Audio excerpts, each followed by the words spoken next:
자, 헤로인은 뇌로 몰핀보다 더 잘 들어가요. 효과도 2배예요. 효과가 2배란 거는 부작용도 부작용도 2배. 2배라는 거죠. 아편계에서 유래한 진정제들, 지금 아편, 몰핀, 헤로인 이야기를 했는데 뭐 다른 물질들도 많이 있거든요. 근데 헤로인이 거의 끝판왕이라고 보면 돼요. 헤로인까지 가면은 거의 갈 때까지 갔다라고 이야기를 하고 그만큼 더 위험한 물질이 만들어졌어요. 헤로인에 대해서 잘 모르던 시절에 몰핀의 중독성은 없는 그런 물질이겠지라고 생각을 하면서 헤로인을 광고를 했습니다. 약간 패키징이 예뻐. 죄송한데 예쁘지 않아요? 여자들 화장품 앰플처럼. 아 진짜 그렇게 생겼어요. 잠깐 저기 기침약으로 쓰인 거예요? 기침한다고 이거 설마 주지 않았겠죠? 그게 맞아요. 오 감기약이에요? 그냥 감기약으로 썼어요. 폐렴, 결핵이라든지 기침과 관련된 증상을 없애기 위해서 이 약을 썼습니다. 잠깐만요. 밑에 children이라고 써 있는데 오른쪽에 3 years? 네. 3살 아이까지? 네. 애들한테도 아무 생각 없이 그냥 썼던 약이에요. 심지어 이 약을 일반 약으로 팔아요. 일반 약으로 그냥 약국에서 돈 주고 살 수 있는 그런 약이었어요. 뭐 광고하니까 맞겠지라고 하면서 그냥 사가지고 써서 복용하다가 많이 문제가 됐죠. 5년 전에 몰핀을 끊었다가 이건 중독성이 없다라는 그런 내용을 보고서 이건 괜찮겠지라고 하면서 헤로인에 중독된 사람이 있어요. 60세 환자인데 헤로인 중독으로 실려왔죠. 이 사람의 직업이 뭐냐면 의사예요. 아 의사? 의사면 그 분야에 대해 제일 잘하는 사람이잖아요. 그럼에도 불구하고 얘 회사 광고에 낚인 거죠. 낚였다라고 하기도 좀 애매해요. 그러니까 그 당시 회사도 모르는 경우도 많았거든요. 헤로인이 얼마나 위험한지에 대해서. 의사도 중독자가 될 정도니까 일반인도 훨씬 더 많이 중독자가 됐겠죠. 그렇게 많은 사건 사례가 터지다 보니까 이제 미국에서도 규제가 들어갑니다. 1914년이에요. 본격적으로 관련 법을 제정을 하면서 마약성 물질들은 함부로 약국에서 할 수 없게 만들어지는 거죠. 자, 헤로인은 정말 타이밍을 기가 막히게 탄 거예요. 헤로인이 만약 좀 더 뒤에 나왔더라면 관련 법 규제 때문에 시장에 진입하지 못했을 것이고요. 그다음 아주 초기에 나왔더라면 그 뒤에 나온 효과가 더 강한 물질이 자리를 대체했을 거예요. 마지막 끝물을 타고서 딱 진입을 해가지고 중독자들을 너무 많이 만들어 버렸어요.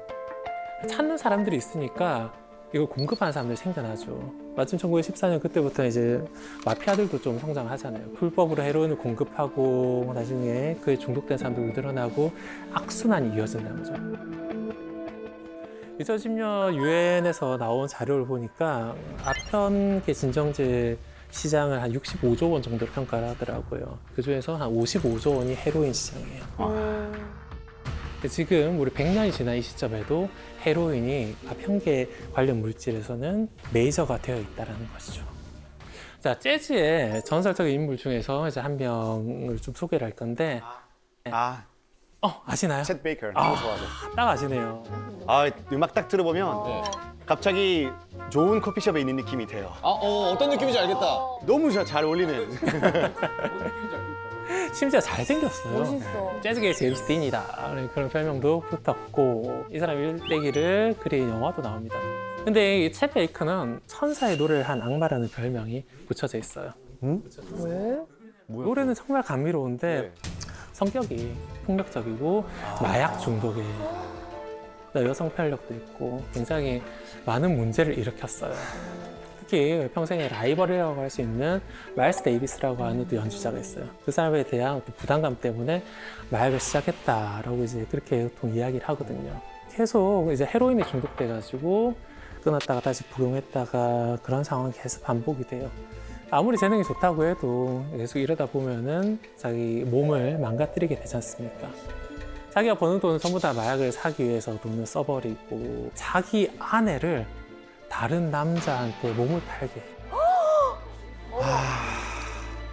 그러다가 마약 단속반에 걸려서 이제 감옥에도 가고 폭력 조직한테 돈 갚으라고 맞아가지고 이가 부러지기도 해요. 그러니까 재즈 연주자인데 이가 부러졌다는 게 그렇죠. 연주를 할 수 없는 그런 상황이란 거죠. 이게 거의 인생 말년 사진이에요. 몇 살 때 사진 같으세요? 거의 노년 한 80순 80세 넘었겠죠. 70, 80. 그래 보이는데? 근데 이게 50대예요, 50대. 처음에는 정말 제임스 딘이라는 별명이 붙을 정도로 잘생겼던 사람인데 50대에 갑자기 폭삭 사갔죠. 끔찍하다. 이 사람 58세가 되던 때 네덜란드 암스테르담에서 호텔 3층에서 떨어져서 죽습니다. 떨어지기 직전까지도 헤로인과 코카인을 이제 쓴 걸로 나왔습니다. 헤로인은 호흡마비라든지 그다음 중독과 같은 여러 가지 부작용을 일으키는데 또 하나 치명적인 문제가 있어요. 혹시 어떤 게 있을까요? 완전 노화되는 거예요. 아, 아까처럼 완전 네. 자기한테 자해하게 되는 그런 거예요. 그런 것들도 좀 있긴 합니다만 여기서 말씀드리고 싶은 문제는 주사기예요. 감염이에요. 아, 네. 영화에서 그쵸? 봤어. 맞아. 헤로인은 처음에 코로 흡입했다 그러거든요. 그다음에 먹는 경우도 많았어요. 근데 시간이 지나면서 먹거나 코로 흡입하는 것보다 더 강력한 방법, 효과가 바로 나타나는 게 바로 주사기죠. 그래서 최근에는 헤로인 하면 거의 주사기로 쓴다라고 복용한다라고 이야기를 하거든요. 이거 영화에서 보던 게 이거였구나. 헤로인은 원래 물에 잘 안 녹아요. 순수한 헤로인 잘 안 녹기 때문에 녹이기 위해서 산을 가해요. 구연산 같은 그런 것들을 넣습니다. 혹은 식초를 넣기도 하고요. 그다음에 그래도 바로 녹지는 않으니까 가해를 하는 거예요. 그다음에 주사기를 슉 뽑아가지고 자기 혈관에 넣는 거죠. 근데 나름 또 이 사람들도 의리가 있어가지고 자기 혼자 하지 않는 거예요. 자기가 쓰던 주사기를 다른 사람한테 주는 거예요. 그러다 보니까 에이즈나 C형 간염 이런 질병들이 마약 중독자들한테 퍼진다는 거예요.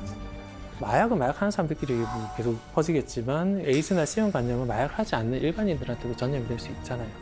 그렇기 때문에 몇몇 국가에서는 헤로인을 규제를 하다가 안 돼가지고 어떻게 하냐면은 주사기 혹은 주사 바늘을 무료로 교환해 줍니다. 이거 한다고 우리 함정수사들이 잡지 않겠다. 제발 깨끗한 거 써라. 깨끗한 거 써라. 감염이라도 막자. 네, 감염이라도 막자일 거예요. 그 정도로 해서 제도권을 이제 편입을 시키는 것이죠. 약간 좀 논란은 있어요. 이게 이렇게 마약에 굴복하는 거 아니냐라는 그런 의견도 있지만 어쨌든 유럽의 나라들, 미국에서도 일부 주들에서는 시행을 하고 있습니다. 그런데 이거보다 한술 더 뜬 정책을 펼친 나라가 있습니다. 바로 스위스인데요. 그래서 어떻게 한 수를 더 쓸 스위스. 수 있죠? 스위스.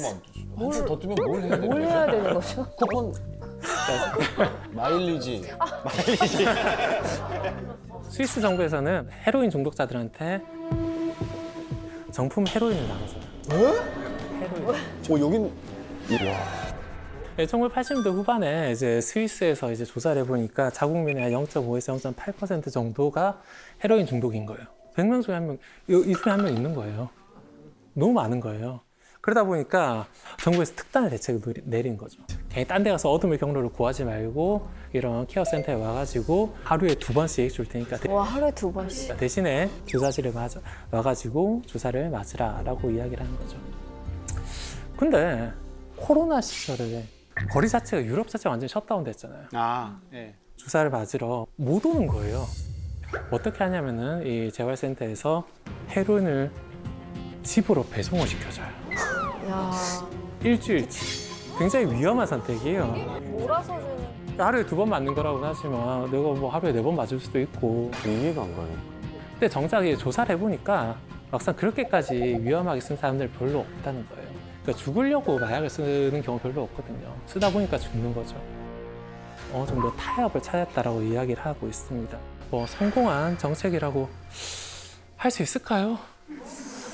진짜 모르겠어요, 이거는. 뭐 이거는 사실 정말 상황과 맥락이 결정하는 거라고 생각을 해서 매번 그때마다 고민을 해야 될 문제라고. 네.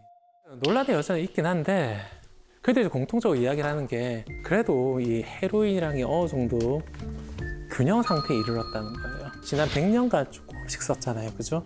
1, 2년 지난다고 해서 헤로인 중독자들이 갑자기 늘어나거나 할 그런 일은 없죠. 이대로 쭉 갈 가능성이 컸죠. 특별한 변수만 없다면 그래요. 변수가 있었구나. 자, 그런데 특별한 변수가 나타납니다. 이거 봐, 나 그럴 줄 알았어. 특별한 변수. 누가 꼭 뭘 사고를 쳐. 그러면 특별한 계기가 뭐냐면 바로 처방 마약이에요. 처방만. 처방만. 병원에서 마약을 처방하기 시작합니다. 그 계기는 1970년대 수명이 늘어나면서예요. 1970년대 미국에서 수명이 급격하게 늘어났죠. 영양 상태라든지 보건 환경이 확 좋아지면서. 그러다 보니까 이제 암으로 인한 사망자들도 많이 나왔죠. 처음에는 이 사람들은 마지막까지 암과 싸우게 했단 말이에요. 온갖 주사 바늘을 꽂고 항암제들을 열심히 투여하면서 마지막까지 암과 싸우게 하다가 이제 졌을 때 이제 죽는 거죠. 근데 이게 맞는 것인가? 사람들도 좀 생각을 하게 된다는 거죠. 또 웰 다잉이라는 표현을 쓰잖아요. 그래도 인생 마지막은 그래도 집에서 자기 삶을 정리할 수 있게끔 그런 시간을 주는 게 어떨까? 우리가 보통 호스피스 요법이라고 부르곤 합니다. 근데 이 호스피스 케어를 하려면은, 이 요법을 하려면은 중요한 조건이 하나 필요해요. 바로 진통제예요. 타이레놀 그런 거 먹어가지고 감당할 수 있는 고통이 아니란 말이에요. 말기 암 환자들은. 그래서 결국 진통제가 필요한데 그렇다고 주사로 맞을 수도 없어요. 고령의 환자가 계속 주사기를 자기 넣을 수도 없고 손 떨면서 할 수도 없는 거고. 알약을 먹어야 되는데 몰핀 같은 경우는 방광기 좀 짧아요. 그래서 먹었을 경우에 한 4시간 있으면 다시 또 먹어야 됩니다. 계속 먹다 보면 그것도 좀 위험하죠. 호흡마비가 올 수도 있는 거잖아요. 그렇기 때문에 알약으로 편하게 먹으면서 효과가 오래 지속되는, 서서히 방출되는 형태라고 해서 서방정이라고 부르거든요. 몰핀과 같은 물질이 서방정 형태로 개발되면 참 좋겠다라고 생각했는데 이거를 한 제약회사가 해냅니다. 해내요.